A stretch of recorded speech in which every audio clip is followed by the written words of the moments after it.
नमस्कार, आप देख रहे हैं डीडी न्यूज। आपके साथ मैं हूं गौरव श्रीवास्तव। तो चलिए बुलेटिन की शुरुआत करते हैं और सबसे पहले नजर डालते हैं इस वक्त की हेडलाइंस पर। केंद्रीय गृह सचिव गोविंद मोहन राज्यों के मुख्य सचिवों के साथ कर रहे हैं बैठक। 244 चिन्हित जिलों में मॉक ड्रिल की तैयारी शुरू।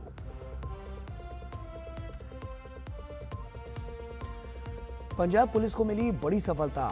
आईएसआई समर्थित सीमा पार आतंकी नेटवर्क का भांडाफोड़। सर्च ऑपरेशन के दौरान आतंकवादी सामग्री का जखीरा बरामद। संयुक्त राष्ट्र की सुरक्षा परिषद में मदद मांगने गया पाकिस्तान खुद फंसा। सुरक्षा परिषद ने जमकर लगाई लताड़। सभी सदस्यों ने पाकिस्तान पर लगाया हालात बिगाड़ने का आरोप। और गाजा पर कब्जा करने के इजराइल के नए प्लान को कैबिनेट की मंजूरी। अमेरिका का मिला साथ, वहीं संयुक्त राष्ट्र और अन्य एजेंसियों ने की निंदा।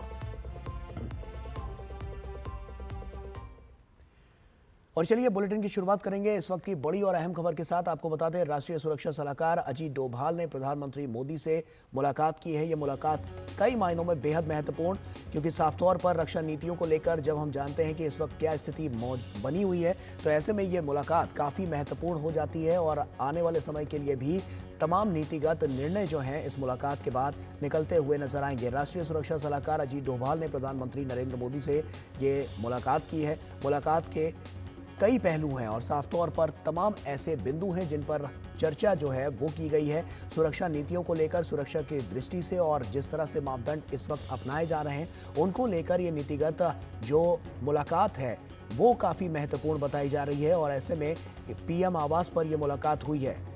सुरक्षा नीतियों को लेकर लगातार हमने देखा है कि तमाम अलग अलग पहलू जो इस वक्त हैं वो लगातार नजर आ रहे हैं और इन्हीं पहलुओं पर, तमाम बिंदुओं पर यह चर्चा बेहद अहम, और इस अहम मुलाकात के बाद तमाम जो बड़े निर्णय हैं वो लिए जाएंगे और उसके बाद जो नीतिगत निर्णय हैं उनसे आने वाले कल में एक मजबूती सुरक्षा नीतियों के जरिए दी जा सकेगी जो भारतवासी हैं उन्हें। तो साफ तौर पर कई पहलुओं पर ये जो बैठक है वो काफ़ी महत्वपूर्ण है और ये जो मुलाकात है इसके दूरगामी जो परिणाम हैं वो निकलते हुए सामने आएंगे। तो पीएम आवास पर यह मुलाकात हुई है और रक्षा नीतियों को लेकर तमाम बड़े जो निर्णय हैं वो यहाँ पर लिए जा सकते हैं। शैलेंद्र हमारे सहयोगी हमारे साथ जुड़ रहे हैं। शैलेंद्र, क्या बड़ी बातें इस पूरी मुलाकात के बाद निकलती हुई नजर आ रही हैं? क्या ताज़ा अपडेट? देखिए, हम जानते हैं कि अब से थोड़ी देर पहले ही ये बैठक खत्म हुई है प्रधानमंत्री आवास पर। प्रधानमंत्री नरेंद्र मोदी और जो राष्ट्रीय सुरक्षा सलाहकार है अजीत डोभाल, उनकी बैठक हुई। तकरीबन 40 मिनट तक कहा जा रहा है कि ये बैठक हुई है। सूत्रों के हवाले से जो खबर आ रही है, हम जानते हैं कि पिछले कुछ दिनों से अब देख रहे हैं कि लगातार उच्च स्तर पर बैठकों का दौर जारी है। कल गृह मंत्रालय ने दिशा निर्देश राज्यों को दिए थे। मॉक ड्रिल वो कल हम जानते हैं कि मॉक ड्रिल होनी है, उससे पहले गृह मंत्रालय में एक महत्वपूर्ण बैठक हो रही है। तो निश्चित तौर पर पहलगाम आतंकी हमले के बाद हमने देखा है कि जब सीसीएस की बैठक हुई थी तब कई कूटनीतिक फैसले लिए गए थे और जिसके बाद सिंधु समझौता को निलंबित करना हो या फिर पाकिस्तानी नागरिकों को भारत छोड़ने का निर्देश देना हो, अटारी बॉर्डर पर व्यापार बंद करना हो, या फिर पाकिस्तान से उत्पादित कोई भी वस्तु पाकिस्तान से या फिर किसी भी देश से भारत में व्यापार उसका न हो, ये फैसला लिया जाना हो। इसके साथ ही साथ हमने देखा कि कई अन्य महत्वपूर्ण फैसले उठाए गए हैं और साथ ही साथ सुरक्षा को लेकर जो कुछ नीतियां बनानी है उसको लेकर हम देख रहे हैं कि बैठकों का दौर देखने को मिल रहा है। जो सूत्रों से जानकारी मिल रही है कि प्रधानमंत्री नरेंद्र मोदी और राष्ट्रीय सुरक्षा सलाहकार अजीत डोभाल के बीच ये बैठक जो तकरीबन 40 मिनट तक चली है, क्या कुछ इस बैठक में हुआ इसकी अभी कोई जानकारी नहीं मिल पाई है। लेकिन निश्चित तौर पर हम जानते हैं कि लगातार ये खबरें आ रही हैं कि कई महत्वपूर्ण कदम जो अभी तक उठाए गए हैं और भी एक तरह से समीक्षा बैठक करनी है उच्च स्तर पर, उसमें इन बैठकों में इस बात पर चर्चा होती है।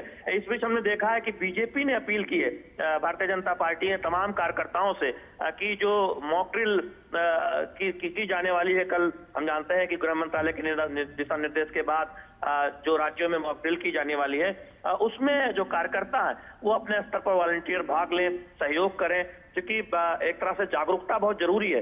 तो निश्चित तौर पर हम देख रहे हैं कि अलग अलग स्तरों पर बैठकों का दौर जारी है और सभी ये देख रहे हैं कि तमाम कूटनीतिक फैसले न केवल लिए गए हैं बल्कि दुनिया भर के जो महत्वपूर्ण देश हैं उनका समर्थन भारत को मिलता हुआ दिखाई दे रहा है। आप देखें कि जितने भी प्रमुख महत्वपूर्ण देश हैं एक एक करके भारत के जो रुख है आतंकवाद को लेकर, भारत ने बहुत स्पष्ट रुख अपनाया हुआ है कि आतंकवाद एक ऐसी वैश्विक चुनौती है और उसको खत्म किया जाना बहुत जरूरी है।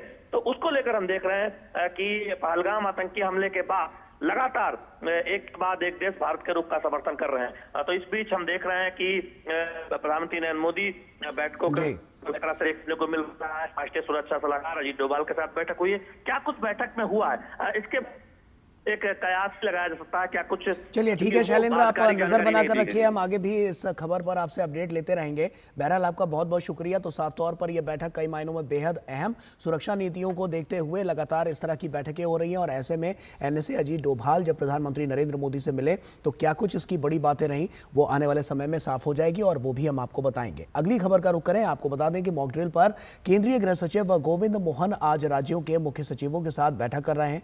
केंद्रीय गृह मंत्रालय ने देश के 244 चिन्हित सिविल डिफेंस जिलों में 7 मई 2025 को सिविल डिफेंस अभ्यास और रिहर्सल आयोजित करने का निर्णय लिया है और यह अभ्यास गांव स्तर तक आयोजित किया जाएगा। सुरक्षा अभ्यास का मुख्य उद्देश्य विभिन्न नागरिक सुरक्षा उपायों की संचालनगत प्रभावकारिता और समन्वय क्षमता का आकलन और परीक्षण करना है। सबसे पहले एयर रेड वार्निंग सायरन को चालू किया जाएगा और इसका मतलब है कि हमले की चेतावनी देने वाले सायरन को बजाया जाएगा। मॉक ड्रिल में छात्रों और आम नागरिकों को किसी भी आपातकालीन स्थिति से निपटने के लिए प्रशिक्षित भी किया जाएगा। क्रैश ब्लैक आउट के उपाय भी किए जाएंगे और इसका मतलब है कि हमले के दौरान रोशनी बंद करने यानी क्रैश ब्लैक आउट की व्यवस्था की जाएगी। महत्वपूर्ण प्रतिष्ठानों को जल्दी से छिपाने की व्यवस्था की जाएगी। लोगों को सुरक्षित स्थानों पर ले जाने की योजना लोगों को बताई जाएगी और उसका अभ्यास भी किया जाएगा। जम्मू कश्मीर में एसडीआरएफ के जवान डल झील पर मॉक ड्रिल की तैयारी कर रहे हैं। गृह मंत्रालय ने कई राज्यों और केंद्र शासित प्रदेशों को प्रभावी नागरिक सुरक्षा के लिए मॉक ड्रिल करने के लिए कहा है और इसलिए कल यानी कि 7 मई को मॉक ड्रिल का आयोजन किया जाएगा और इसी कड़ी में जम्मू कश्मीर में भी डल झील पर मॉक ड्रिल का ये जो आयोजन है वो किया जा रहा है। तो दो अलग अलग तस्वीरें हम आपको दिखा रहे हैं। आप देख सकते हैं कि तैयारियां किस तरह से हो रही हैं और एसडीआरएफ की भूमिका काफ़ी महत्वपूर्ण, किस तरह से इस पूरी मॉक ड्रिल को अंतिम रूप देने की जो तैयारी है वो नजर आ रही है। नीरज सिंह हमारे सहयोगी हमारे साथ जुड़ चुके हैं। नीरज, क्या अपडेट, क्या जानकारी, क्योंकि मॉक ड्रिल हम देख रहे हैं कि 7 मई को तो पूरे देश में जिस तरह से अलग अलग जिलों में करने वाले ही हैं और उसके अलावा जब हम जम्मू कश्मीर की बात करते हैं तो यहाँ भी वो कमोवेश वही स्थिति, किस तरह से इस मॉक ड्रिल को आगे रखा जाएगा और किस तरह से इसकी रूपरेखा रखी जाएगी? देखिए, बिल्कुल देश के 244 जिलों में ये कल मॉक ड्रिल शुरू होगी और स्पष्ट दिशा निर्देश है कि सभी लोग इस मॉक ड्रिल में हिस्सा लें। खास तौर से आप देखें कि सिविल डिफेंस के लोग हों, एनसीसी के लोग हों, इन लोगों से ये कहा गया है कि इनको न केवल प्रशिक्षण में भाग लेना है बल्कि बड़ी संख्या में जो लोग हैं उनको भी जागरूक करना है कि अगर हवाई हमला होता है तो सायरन बजता है तो उस स्थिति में लोगों को क्या करना है। रात को अगर किसी तरह का हवाई हमला होता है तो क्रैश ब्लैकआउट किस तरीके से करना है ताकि एक भी जो लाइट है वो ना जले और जो लोग हैं वो बेहतर समन्वय के साथ इस जो मॉक ड्रिल है इसमें भाग ले सकें। और इसके साथ साथ ही इलेक्ट्रॉनिक फेलियर होता है तो किस तरीके से अगर एटीएम और दूसरी चीज़ें काम नहीं करेंगी तो उस स्थिति में जो लोग हैं उनको किस तरह की एसओपी का पालन करना है, ये भी जो मॉक ड्रिल है उसमें बताया जाएगा। और गृह सचिव लगातार जो देश के अलग अलग राज्य हैं उनके राज्य के गृह सचिवों के साथ लगातार बैठक कर रहे हैं और उनको बता रहे हैं कि इस मॉक ड्रिल को डे और नाइट दोनों में किस तरीके से लागू करना है। तो उस लिहाज से ये काफ़ी महत्वपूर्ण है। और आप देखें कि जिस तरीके से सीमा पार से लगातार पाकिस्तान सीज़ फायर का उल्लंघन कर रहा है, लगातार वहाँ पर जो अपनी मिसाइल हैं उनको लगातार आप देखें कि उनका प्रशिक्षण करना है। इसके साथ साथ ही पाकिस्तान के तमाम जो मंत्रियों के द्वारा जिस तरह की बयानबाजी निकलकर सामने आ रही है और जो तनाव है वो इस समय चरम पर है। तो भारत भी चाहता है कि किसी भी तरह की कोई कमी ना रहे। यही कारण है कि देश भर के तमाम जो राज्य हैं उनसे मॉक ड्रिल करने के लिए कहा गया है और जो तैयारियां हैं वो शुरू करने के लिए जो गृह सचिव हैं उन्होंने दिशा निर्देश दिया है। ये मॉक ड्रिल कल शुरू होगी और इस मॉक ड्रिल में ये भी लोगों को बताया जाएगा कि अगर किसी भी तरह का हमला होता है, हवाई हमला होता है, तो उनको कैसे अपनी जान बचानी है, कैसे बंकरों में जाना है, किस तरीके से अगर सायरन बजता है तो उनका जो अगला कदम है वो किस तरीके से होगा। तो तमाम SOP है उसका जो पालन है वो किया जाएगा। तो उस लिहाज से महत्वपूर्ण है। और कल पूरे देश के 244 जो ज़िले हैं उनमें ये जो मॉक ड्रिल है उसका आयोजन किया जाएगा। और ख़ास तौर से उन ज़िलों और उन राज्यों को प्राथमिकता दी गई है जिनकी सीमाएं आप देखें कि पाकिस्तान से सटी हुई हैं, चाहे हम जम्मू कश्मीर की बात करें, इधर पंजाब की बात करें, राजस्थान की बात करें, गुजरात की बात करें, ये तमाम ऐसे जो राज्य हैं, हिमाचल की बात करें, उत्तराखंड की बात करें, जिनकी सीमाएं लगती हैं। और निश्चित तौर पर गृह सचिव और लगातार गृह मंत्री भी तमाम तरह की बैठकें लगातार कर रहे हैं और राज्यों के साथ लगातार संपर्क में है कि अगर किसी भी तरह की आपात स्थिति आती है तो उनको किस तरह से अपने जो कदम उठाने हैं, किस तरीके से नागरिकों को सुरक्षित रखना है। तो भारत एक तरीके से हम कहें कि दोहरी जो चुनौतियां हैं और दोहरी रणनीतियां उस पर काम कर रहा है। आपने देखा है कि किस तरीके से पहलगांव में 26 लोगों की जो पर्यटक थे उनकी हत्या की गई। उसके बाद पाकिस्तान की तरफ से LOC पर लगातार सीज फायर हो रहा है, लगातार सीज फायर का जो उल्लंघन है वो किया जा रहा है। इसके साथ भारत की जो सेना है वो उसका जवाब भी दे रही है। उधर आर्थिक रूप से पाकिस्तान पर कई तरह के जो प्रतिबंध हैं वो भारत सरकार के द्वारा लगाए जा रहे हैं। और अब जो बार बार पाकिस्तान की तरफ से धमकी दी जा रही है उसको लेकर भी पूरे देश में तैयारियां की जा रही हैं। ऐसे में नीरज, पार्टिसिपेशन की जो कैटेगरी है वो किस तरह से यहाँ पर रखी गई है और नागरिक सुरक्षा को के मद्देनजर ये कितना अहम हो जाएगा जब इस तरह की कैटेगरी में जो अलग अलग जो नागरिक हैं, जो सिटीजन हैं, वो पार्टिसिपेट करते हुए नजर आएंगे इस मॉक ड्रिल में? देखिए बिल्कुल महत्वपूर्ण है, क्योंकि भारत को न केवल जवाब देना है बल्कि अपने जो नागरिक हैं उनको सुरक्षित भी रखना है।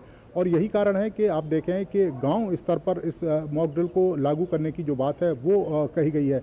तमाम जिलाधिकारियों को स्पष्ट निर्देश हैं कि वो अपने ज़िले में तमाम प्रशासनिक अधिकारियों को इसके बारे में बताएं।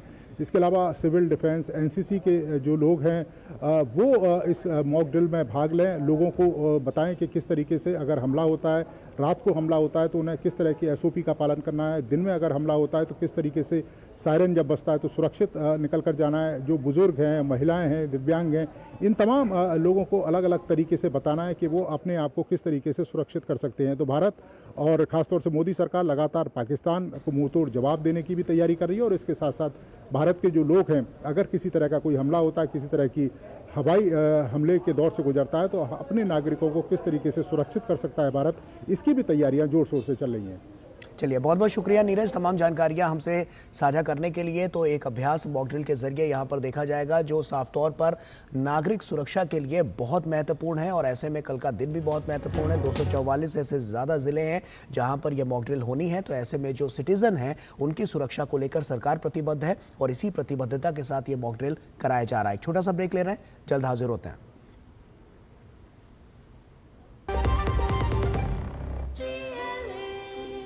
जो लक्ष्य चुना था समझ आने लगा है। GLA यूनिवर्सिटी, उच्च लक्ष्य की निश्चित प्राप्ति। मेरी पसंद, मेरी पसंद, मेरी पसंद, मेरी पसंद, हमारी पसंद, हम सबकी पसंद। मजबूत देश का मजबूत सरिया हो गया स्टील। ब्रेक के बाद एक बार फिर से आप सभी का स्वागत है। पंजाब में ISI समर्थित सीमा पार आतंकी नेटवर्क के खिलाफ एक बड़ी सफलता हासिल हुई है। State special operation cell Amritsar ने केंद्रीय एजेंसी के साथ एक संयुक्त अभियान चलाकर आतंकवादी सामग्री का एक जखीरा बरामद किया है। SBS नगर के टिब्बा नागल कुलार रोड के पास जंगली इलाके में एक खुफिया ऑपरेशन में यह सफलता मिली है। इस दौरान 2 rocket propelled grenade, 2 improvised explosive device, 5 P-86 hand grenade और एक वायरलेस कम्युनिकेशन सेट बरामद हुआ है। प्रारंभिक जांच से संकेत मिला है कि पाकिस्तान की ISI और सहयोगी आतंकी संगठन पंजाब में स्लीपर सेल को रिवाइव करने के लिए कोऑर्डिनेटेड ऑपरेशन चला रहे थे और इस मामले में एक FIR भी दर्ज की गई है।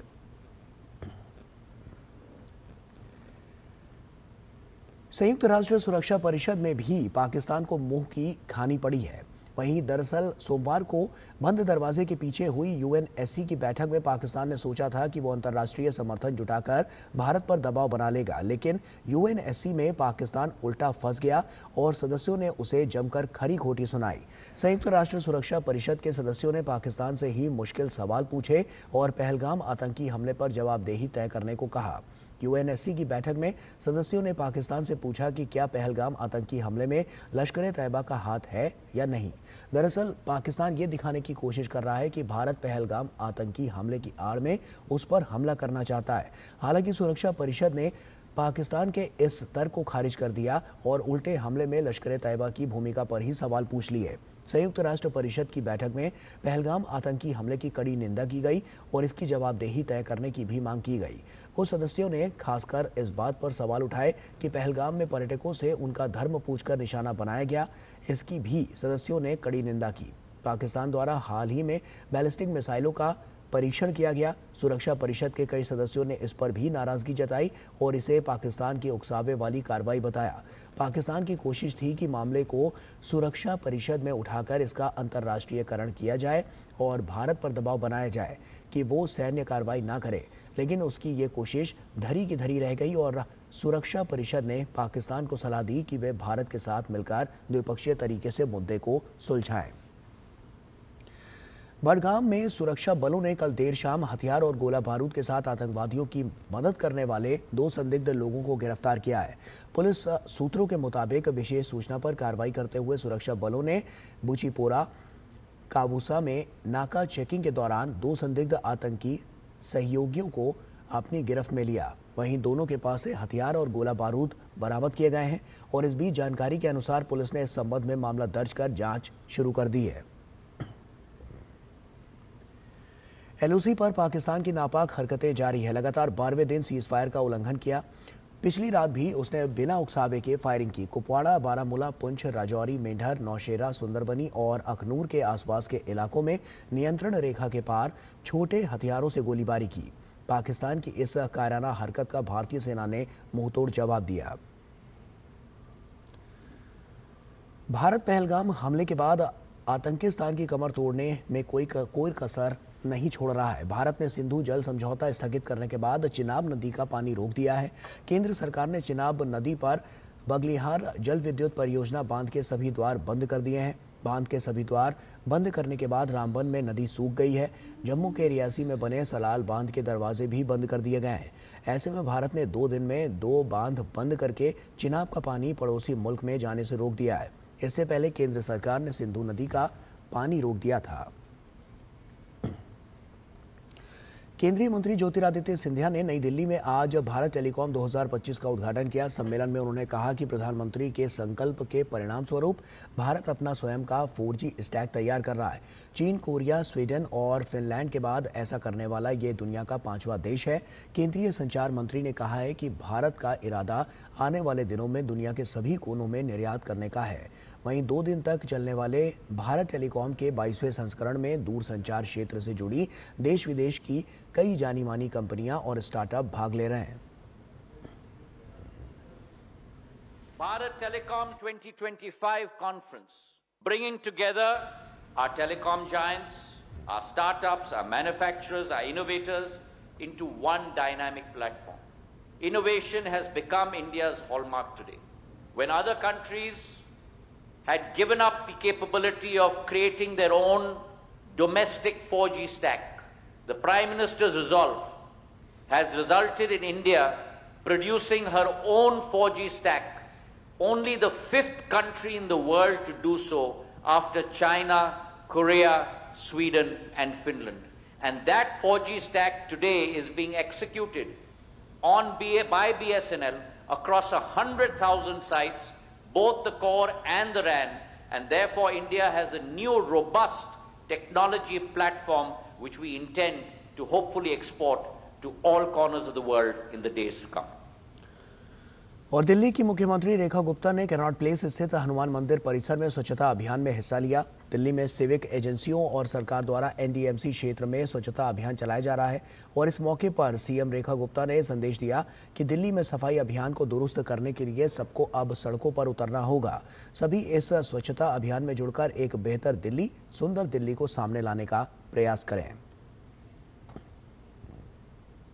दिल्ली में एक बड़ा स्वच्छता अभियान सभी एजेंसीज के द्वारा, सभी सिविक एजेंसीज के द्वारा, सरकार के द्वारा, हमारे सभी घटकों के द्वारा आज हम एनडीएमसी एरिया में यहाँ स्वच्छता अभियान के लिए आए हैं। ये सिंबॉलिक था, परंतु एक संदेश जरूर पूरी दिल्ली में हमने सभी अधिकारियों को दिया, सभी जनप्रतिनिधियों को दिया है कि दिल्ली में सफाई अभियान को दुरुस्त करने के लिए, स्वच्छता को ठीक से लागू करने के लिए सभी को अब सड़कों पे उतरना होगा। सभी अधिकारी, सभी जनप्रतिनिधि, सभी हमारी आरडब्ल्यू इस स्वच्छता अभियान में जुड़ें और जुड़ करके एक बेहतर दिल्ली, सुंदर दिल्ली को सामने लाने का प्रयास करें। और वहीं global access to talent from India कार्यक्रम में विदेश मंत्री डॉक्टर एस जयशंकर ने कहा कि भारतीय प्रतिभा को अब वैश्विक स्तर पर पहले से कहीं अधिक अवसर मिल रहे हैं। उन्होंने कहा कि आज दुनिया में कुशल मानव संसाधन की मांग है और भारत में उसकी प्रचुर उपलब्धता है। साथ ही विदेश मंत्री ने कहा कि भारत वैश्विक कार्यबल का एक मजबूत स्तंभ बनकर उभरेगा और आने वाले वर्षों में भारतीय युवाओं को अंतर्राष्ट्रीय मंचों पर और अधिक अवसर मिलेंगे। We are gathered here, all of us, to explore the opportunities for Indian talent in such a scenario. And I truly believe that these are significant enough to warrant greater attention and effort from all of us. There are currently roughly about 34 million Indians and PIOs living and working abroad. Half of them are our citizens. My short point is that there is a demand in the world, an availability in India, and the basic groundwork done to enable Indian talent to gain global access is there. Now, how well they do that and what will be the scale, I think that is up to us. अमेरिकी राष्ट्रपति Donald Trump ने एक और बड़ा फैसला किया है। Trump प्रशासन ने हार्वर्ड यूनिवर्सिटी को भविष्य में दी जाने वाली $2.2 अरब की वित्तीय सहायता पर तत्काल प्रभाव से रोक लगा दी है। ट्रंप ने इसे संघीय कानून का उल्लंघन बताते हुए कहा कि ऐसी यूनिवर्सिटी को सरकारी फंडिंग का अधिकार नहीं है। ट्रंप ने राष्ट्रपति बनने के बाद हार्वर्ड यूनिवर्सिटी को मिलने वाले फंड की समीक्षा शुरू कर दी थी और इसके साथ ही ट्रंप सरकार ने हार्वर्ड को कुछ नीतिगत बदलाव करने को भी कहा था, जिसका पालन न करने पर फंडिंग रोकने की धमकी दी थी। और ये मामला तब और गरमाया जब हार्वर्ड के प्रोफेसर ने ट्रंप के खिलाफ मुकदमा दर्ज कराते हुए इसे असंवैधानिक और यूनिवर्सिटी की स्वायत्तता पर हमला बताया। इजराइल अब गाजा पट्टी पर पूरी तरह से कब्जा करने के लिए बड़े स्तर पर हमले शुरू कर सकता है। इजराइल के अधिकारियों का कहना है कि उनकी सुरक्षा कैबिनेट ने पूरे गाजा पर कब्जा करने और अनिश्चित समय तक वहां पर बने रहने की योजना को मंजूरी दी है। ये योजना हमास से बंधकों को मुक्त करने और इजराइल की शर्तों पर युद्ध विराम के लिए दबाव बढ़ाने के इजराइल के प्रयासों का हिस्सा है। इस योजना में सैन्य हमलों के जरिए सैकड़ों फिलिस्तीनियों को गाजा में विस्थापित करना भी इसमें शामिल है और ये योजना लागू हुई तो फिलिस्तीनी क्षेत्र में इजराइल के सैन्य अभियान का विस्तार होगा। इससे पूरे क्षेत्र में नया तनाव फैलने के साथ ही गाजा में मानवीय संकट बढ़ सकता है। इजराइल ने यमन के हूती नियंत्रित हुदैदाह बंदरगाह पर बड़ा एयर स्ट्राइक किया है और इस हवाई हमले के बाद बंदरगाह में भीषण आग लग गई। बता दें कि इजरायली सेना ने यमन की ओर से तेल अवीव हवाई अड्डे पर किए गए ताकतवर मिसाइल हमले का जवाब दिया है। तैराकी का पावर हाउस माने जाने वाले कर्नाटक ने अपेक्षित प्रदर्शन करते हुए गया के बीपाड स्विमिंग पूल में आयोजित प्रतियोगिता में 7 में से 4 स्वर्ण पदक जीतकर पदक तालिका में शीर्ष स्थान पर जगह बना ली है। गया में अदिति सतीश हेगड़े ने लड़कियों की 50 मीटर फ्री स्टाइल में स्वर्ण पदक जीतकर गत चैंपियन महाराष्ट्र के अभियान की विजयी शुरुआत की। इंडियन प्रीमियर लीग में आज मुंबई के वानखेड़े स्टेडियम में गुजरात टाइटंस का सामना मुंबई इंडियंस से होगा। मुंबई इंडियंस की टीम अंक तालिका में तीसरे स्थान पर है, जबकि वहीं गुजरात टाइटंस की टीम 14 अंक के साथ चौथे स्थान पर है। दोनों ही टीमें टॉप 4 में जगह पक्की करने के लिए अच्छी स्थिति में है। एमआई ने 11 में से 7 तो वहीं जीटी ने 10 में से 7 मैच जीत लिए हैं। जो भी टीम इस मैच में जीत हासिल करेगी उसके लिए आगे की राह आसान हो जाएगी। सनराइजर्स हैदराबाद और दिल्ली कैपिटल्स के बीच खेला गया मुकाबला बारिश के कारण रद्द हो गया और इसके बाद दोनों टीमों को एक एक अंक दे दिया गया। वहीं इसी के साथ पैट कमिंस की टीम प्लेऑफ की दौड़ से बाहर हो गई है, जबकि दिल्ली कैपिटल्स टीम की उम्मीदें अब भी बरकरार है। मैच में सनराइजर्स हैदराबाद ने टॉस जीता और पहले गेंदबाजी का फैसला किया। वहीं दिल्ली 20 ओवर में 7 विकेट खोकर 133 रन बनाए थे। हालांकि बारिश के कारण हैदराबाद की पारी शुरू नहीं हो सकी। दिल्ली की टीम के 11 मैचों में 13 अंक हैं और टीम 5वें स्थान पर ही मौजूद है। और इसी के साथ फिलहाल इतना ही। दीजिए इजाजत, नमस्कार।